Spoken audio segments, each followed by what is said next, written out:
Alright guys, TacticalRab back again today. Hope you're all doing well and enjoying your day so far. And with the Stage 5 Major just around the corner, there's been a lot of discussion as to exactly what it's taken for OpTic's Chicago to become that #1 seed over in Group A and what they're going to have to do going forwards if they want to win the Stage 5 Major. A lot of people are suggesting the SMG duo remains key. And tweet your thoughts in the comment section below. Like if you guys enjoyed the video, subscribe if you are new as always, I greatly appreciate it. Really outside the channel, thank you very much indeed for doing that. First of all, just wanted to mention this from Cammy skills. No matter what happens in Call of Duty, never get to a point worse than when Infinite Warfare, well, the trailer was released with almost 4 million dislikes at this point. You guys might remember when this was initially released back in, I guess it was 2016. People did not want to see more jetpacks coming to Call of Duty and are very frustrated about it at the time, and therefore it had, a lot of hate, let's just say, on release. Now, looking back at it as a competitive title, I think a lot of people might want to go back in that direction. Search and Destroy was pretty woeful. The other game modes was great, and there were certainly some very memorable moments in that game, and no doubt about it. Wanted to mention this as well, because a few days ago we talked about this, California lawsuit against Activision Blizzard for workplace harassment, and there's a letter that 1,000 current and former employees have signed. Just wanted to touch on it again, just because, look, we want the CDL to be improved. We would love to see these listenings actually be in time or whatever when the players are getting kills, but other things on the mind, I'm sure, of Activision Blizzard right now with situations like this going on, and not ideal to see from many different perspectives, most certainly, but still, this could have significant implications of what happens with the CDL going forward. But still, despite all that going on, the LAN is still happening this next weekend. LAN plus fans, tickets still available for Arlington, Texas this weekend for the Major in just a couple of days' time, beginning 2-day pass, I'm pretty sure, for Saturday and Sunday. That's when that's when fans are going to be there in the venue. One thing I did want to touch on real quick, because this potentially is an image of exactly what things are going to be looking like. The players have to be incredibly careful right here that they don't get into contact with anyone that might potentially give them the virus. This is the thing if you're a player right now. It's so scary, to be honest. If you're a player, first of all, you might pass it on to the rest of your team, and but also, you're straight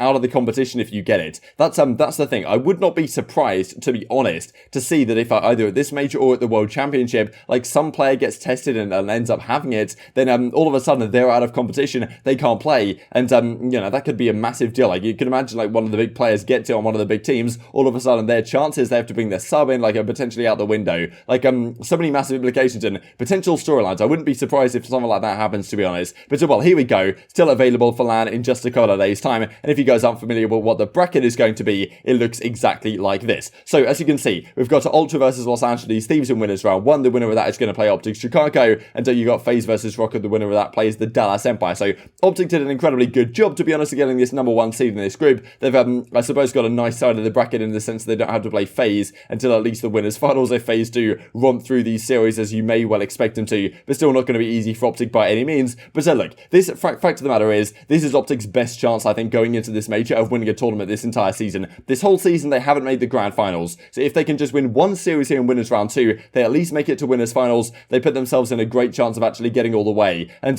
look, this is probably their chance to do so. The World Championship is going to be tough, right? I mean, they don't have the ideal bye situation. It's once again a situation where FaZe and maybe Ultra, maybe Empire, whoever has the second seeds, are going to only have to win 3 series to win the entire thing. But this is maybe the chance for OpTic to get over the line, especially with how they've looked this stage. Now, of course, yes, they did get the reverse swept by Thieves a couple of days ago, but maybe that could be good, right? Sends them back to the drawing board a little bit to make sure they're not making the mistakes that exactly they were going into it. But really, it has been, a lot of people are talking about the SMG duo that has turned up massively. Dashy has still been dropping incredible numbers. That's just what he does. And Formal's been pretty solid as well. But it's Scump and Envoy, the way they've been playing, that really has set this team apart. You can see right here, they finish off this game, and it really was the Envoy show right on this standoff Search and Destroy up against FaZe. But Scump has been absolutely phenomenal in Search and Destroy this entire season. But this was the thing, really, that everyone was discussing. Envoy in this Search and Destroy was, he was playing like aBeZy in a way, right? He was rushing everything. He was playing super aggressive, but he was also doing his pinches and his flanks. So we really saw early part of the season that Scump and Envoy would generally play relatively separate. They wouldn't play on top of each other like Simp and aBeZy tend to do. And Envoy would go on a lot of flanks. Scump would be in different situations. And it seems like OpTic have figured out to some degree, have probably studied what Atlanta FaZe are doing, and just saying, look, us as SMG duos, we need to actually stack up and play this together. We have the gun skill to compete with the very best of them, and playing like we are right now is actually phenomenal, because one of the things that Simp does just so well is that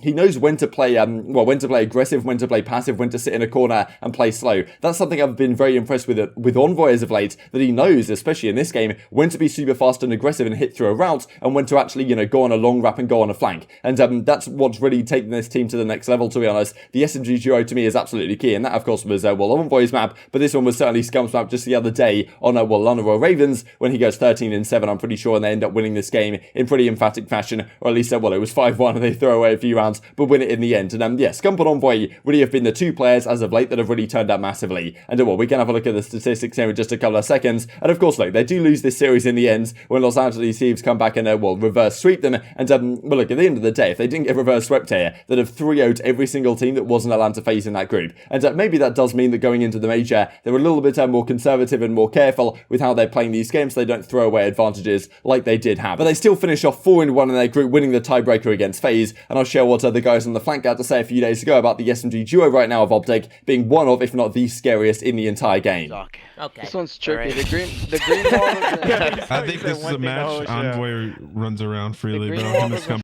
go off. my prediction, so I don't know what to say Listen, here. the way I'm looking at it is Seth and Envoy have honestly They're gonna be going off, been, bro. they've been frying recently as like a sub duo. They might be the best sub duo right now.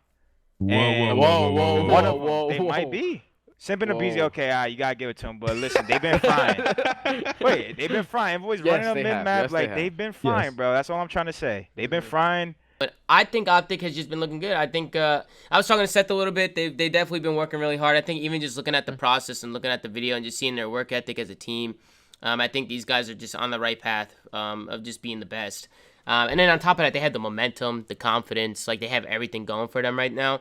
And I think besides for Simp and aBeZy, I still think Simp and aBeZy are yeah, you gotta give it to them, bro. I was faded. Yeah, they number one. They number one. Sure. I think Seth and Envoy are just working they're working good off each other right now, man. It's a good balance. Yeah. I think the one thing that I noticed is they're not scared to make plays and take risks anymore. Like, I feel like finally, finally. I mean, that was like a big play back like a month ago, but now I just feel like their confidence is on another level. Like, these kids are just feeling. So if you want to go check out the statistics for this, you can head over towards breakingpoint.gg, so go to stats on the top right down to team stats, and you'll find absolutely everything you want to see for this entire season. So I wanted to run through exactly what it's looking like right now for the OpTic guys. So you can see right here, you get this sheet up. You can actually filter by stage or like by every single match you want. So I've filtered right here by stage 5. You can see their record in the game modes for this particular stage. But this statistically was how the guys are performing this stage. So of course, Dashy at a 1.7, Formula at a 1.09. Didn't want to focus too much on the assault rifles because I really think it's the SMG duo where your strength as a team comes from. And we've seen it really with some squads like Seattle this season. Despite a lot of talent, if the SMG duo is like not particularly good, then you're really going to struggle to get over line in series. So okay, Scump and Envoy, 1.18 for Envoy in hardpoint, 1.13 for Scump in at hardpoint as well. And then in Search and Destroy, Envoy has a 1.05, Scump has a 1.23. I mean, this guy's absolutely incredible in Search and Destroy this season. And then in Control, Scump has a 1.05, but his Envoy has a 1.18, right? So, of course, KD doesn't tell the entire story, but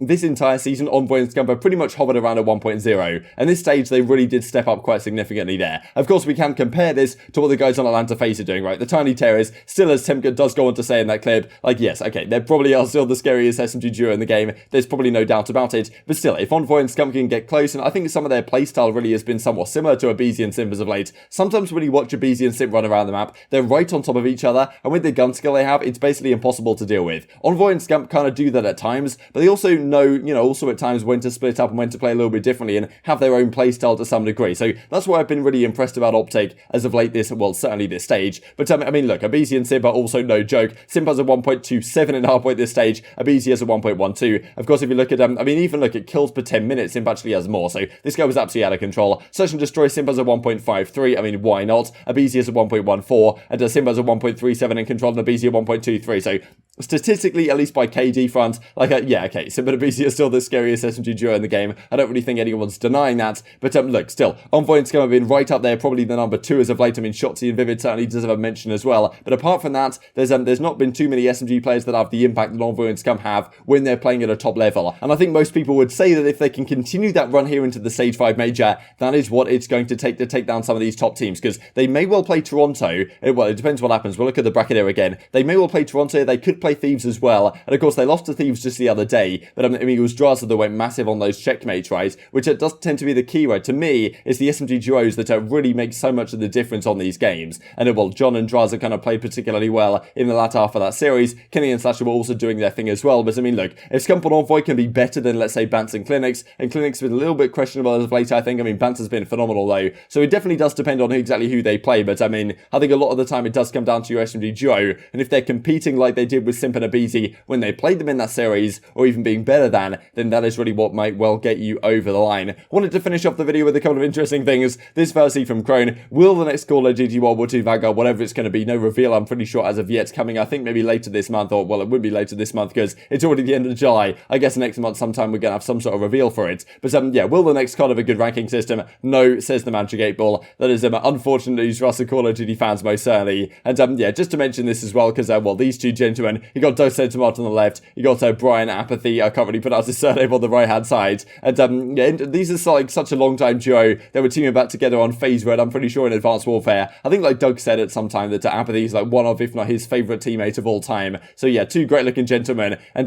just really interesting to think about how well their career paths have gone different. And Apathy, like, what a great player he's been. It's just kind of sad to see how the last 2 seasons have gone for him as a player. And I think he's still better than the results show, most certainly. So maybe he can find his way into the league next season, because solid SMG players are most certainly few and far between. But intrigued to hear your thoughts on all this in the comment section below. Hope you guys enjoyed the video. If you did enjoy it, I'd greatly appreciate a like on the video. Really helps out the YouTube because I know you enjoyed this content. Other people like you may enjoy this content as well. And I've grown the competitive Call of Duty community. Thank you much as always. Take care. And I will see you next time.